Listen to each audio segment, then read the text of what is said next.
Hey everyone, what's up? Mike D from SuperGuitarLicks.com. In this video, we are going to be checking out Quick Licks number 7. So this is a really fun one that's going to be kind of bluesy, and we're actually going to use the major pentatonic pattern. So let me play it for you, and we'll dig in. Here we go.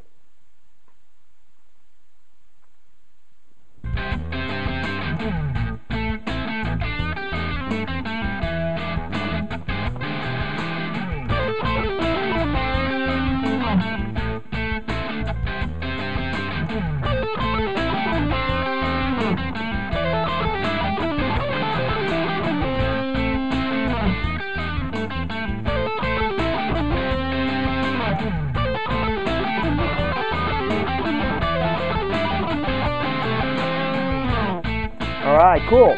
So this is along to the backing track called Crazy Fun Blues. And this one is in the key of A minor, or in this case we're playing in the relative of A minor, which is C major. The tempo's at 167, however this track actually has a halftime feel, which means you can kind of practice it at half the speed. But we won't worry about that right now, because again we're going to break it down slow, teach it to you, and get you playing it. So again, this one is based off of the major pentatonic pattern. So if we play that on C at the 8th fret, okay, there's your full pattern. Now what we're going to do is start with our ring finger at the top of that scale, which is at the 10th fret on the E string. I'm going to put the ring finger there, and then my first finger is going to be ready on the 8th fret of that same string, because I'm going to do a lot of pull-offs with this one to kind of get the speed going and get it easier to play. So the first phrase of this is going to be a quick pull-off to 8 and then 10 on the B string. Okay, just down, start with a down pick. So it's going to go down and then up on the B string. And then I'm going to go back to the 8th fret on the E string. Okay, and one of the other things I do is I keep my palm down on all the other strings, which helps keep them muted and from making a lot of extra noise. So here we're going to go again.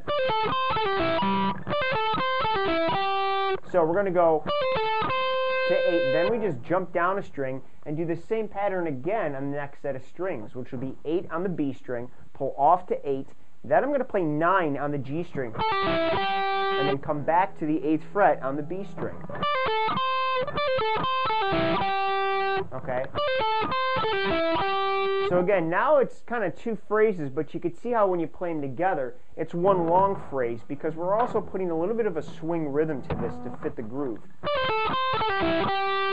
Okay, so the second part of that, again, 8 to 10, 9 on the G string, and then 8 to 8th fret on the B string.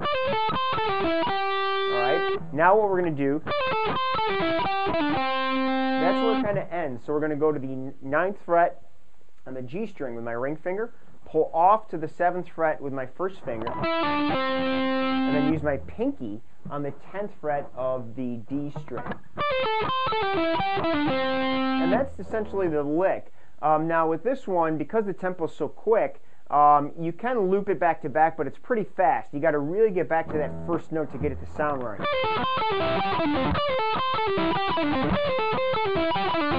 Okay, you can work your way up to that, but again, like anything else, use a metronome, take it super slow,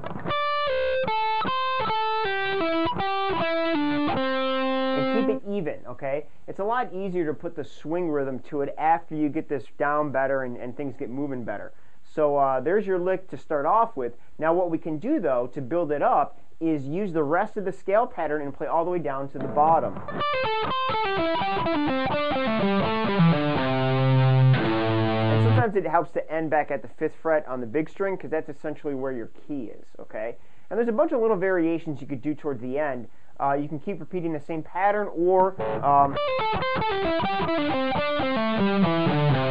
the tab says, you can kind of just go right down the scale once you get to the 10th fret on the D string. But again, what's important to do is use your own little variation of this to make it fun. So let's hear how it sounds against the backing track now.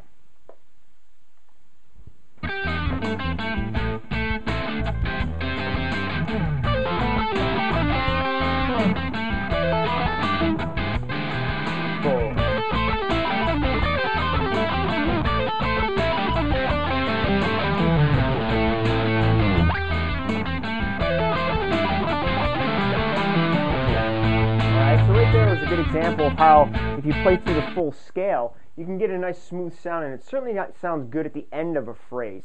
But again, another repetitive lick pattern to try out. Use those pull-offs to help make this easier. And again, work your way up to tempo. This is, again, because it's a halftime groove, you really got to kind of play it quick to make it sound the way it should. However, if I play it slower, watch this.